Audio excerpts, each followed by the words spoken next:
Allez, bonjour à tous, j'espère que vous allez bien. Aujourd'hui, on va voir pas mal de rites qui sont très importants pour la vie des Cathares. On a l'apparamentum, c'est l'appareillement. Donc, l'apparamentum, c'est un service de confession publique. En gros, ça veut dire que vous confessez devant tout le monde, devant les frères, devant les parfaits, et devant voilà tout ce que vous voulez, les évêques aussi.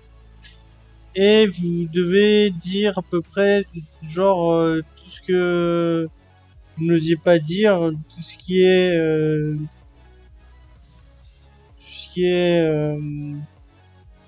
les inquiétudes, notamment les problèmes. Comme ça, il y avait des confrontations, vous pouvez vous confronter, notamment si vous avez un problème, vous pouvez confronter à l'autre et l'autre il vous explique pourquoi ce n'est pas grave et pourquoi pourquoi ça peut être pardonné, tout ça. Donc ça servait notamment à la réconciliation avec Dieu. C'est-à-dire en gros vous dites tous vos péchés et tout, et vous vous réconciliez avec Dieu, et ça servait aussi la réconciliation entre croyants, notamment si vous aviez des problèmes plus ou moins avec d'autres croyants, si vous aviez des soucis ou des inquiétudes tout simplement, et bah ça avait une valeur de thérapeutie, oui c'est ça, de thérapeutie, ça avait simplement une valeur thérapeutique. Donc ça c'est pour l'appareil la même tout. Maintenant, on va voir le deuxième rite qui est la Convanezza. Donc, c'est un rite qui est plutôt accessoire. C'est recevoir le baptême de sa mort, au moment de sa mort. C'est un pacte d'assurance sur l'avenir. Notamment, ça se faisait pas mal dès qu'il y avait des croisades. Dès qu'il y avait des croisades et des persécutions, on pouvait faire ce baptême avant sa mort, si on savait qu'on allait mourir. Et il y avait l'église cachée, l'église du silence. Donc c'est pour se consoler de sa mort. Et s'absout au dernier moment. Les trucs suprêmes. Donc la Ligue donc c'est digne de l'église de Qatar. En tout cas voilà, donc vous avez ça, vous avez aussi l'Endura. L'Endura, c'est les croyants, ils sont à l'article de la mort et c'est pour les consoler. S'ils ont fait des fautes, ils doivent attendre notamment l'Endura. C'est-à-dire qu'en gros, il y a une période d'attente, l'attente que les parfaits arrivent, en fait, tout simplement, parce que en temps de persécution, les parfaits, ils étaient pas tout le temps disponibles. Et du coup, en attendant, il y avait une grève de la faim, ou alors ils buvaient beaucoup d'eau, et ils prenaient pas mal de bouillon. Et l'Endura, ça pouvait durer très longtemps. C'est l'absorption par d'eau et de bouillon, voilà, c'est ça. Et la souffrance du malade, ça permettait justement, le fait qu'il souffre et qu'il attende, ça permettait les rachats de ses péchés, de ses fautes. Donc voilà, donc ça c'est l'Endura. C'est une pratique populaire, mais pas une pratique doctrinale.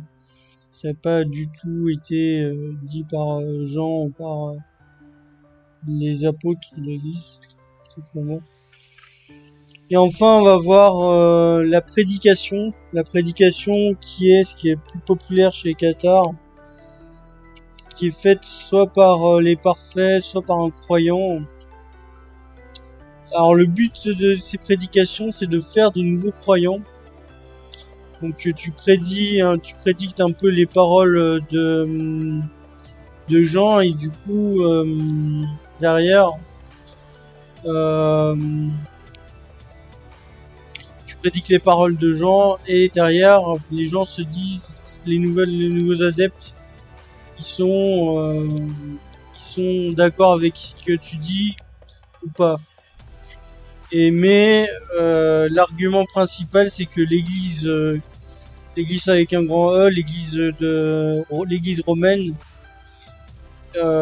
dégoûtait les gens et du coup les gens avaient plus tendance à aller dans du renouveau, c'est-à-dire l'église cathare. Donc bon, ça a un caractère plus officiel, genre c'est les hauts évêques, il y avait des hauts évêques qui faisaient des prédications, mais ces prédications se faisaient pas dans des grands bâtiments, dans dans des grandes églises, ça se fait simplement dans des maisons. Ça pouvait se faire dans un buisson, ça pouvait se faire un peu partout. La prédication du Christ et ses disciples.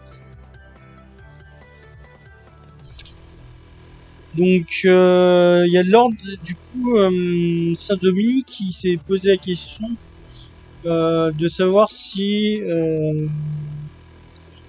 comment les cathares, justement, arrivaient à ramener beaucoup plus de monde que lui et son église plus romaine.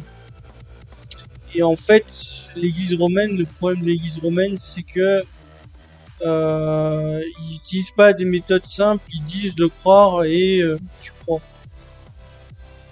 Et du coup, ils essayent pas de convaincre le peuple. Et du coup, en fait, Saint-Dominique va comprendre qu'il faut se rapprocher du peuple et se rapprocher des pauvres pour euh, justement prêcher et prêcher la Bible. Comme ça, il avait compris la pensée un peu des cathares et du coup, il faisait une religion simple pour des gens. Les cathares, ils résumaient ça comme une religion simple pour des gens simples. Et derrière, voilà. Donc, ils vont utiliser la même méthode. L'église, ils vont faire des prédications. Et du coup, pour ça, il va avoir la naissance des frères. Mais comment elle s'appelle déjà? L'ordre des prêcheurs, des frères des prêcheurs, voilà, qui est plus proche du peuple. Et du coup, la parole qui va être apportée par ses frères va plus convaincre que l'église avec un grand E qui a beaucoup d'argent. Parce que l'ordre des prêcheurs, hein, comme on a vu, c'est un ordre où t'as très peu d'argent et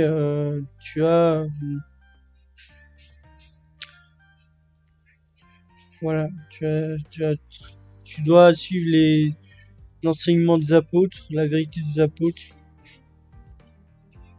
Et la parole apportée aux frères, ça permet d'accéder aux connaissances de Dieu, donc à la gnose. Et c'est un esprit de simplicité, donc voilà. Donc la prédication va être beaucoup utilisée par l'église romaine après, grâce à Saint-Dominique et aux frères prêcheurs. Et les cathares vont continuer, bien évidemment, la prédication eux aussi de leur côté. Donc la prédication, c'est vraiment les deux églises qui le font. Une par imitation, c'est-à-dire l'église romaine, qui imite, et l'église cathare qui innove. Donc voilà, ça c'est tout pour la vidéo d'aujourd'hui. J'espère qu'elle vous aura plu. Si c'est le cas, n'hésitez pas à lâcher des likes, à vous abonner. Moi, en attendant la prochaine, je vous dis des choses. À plus.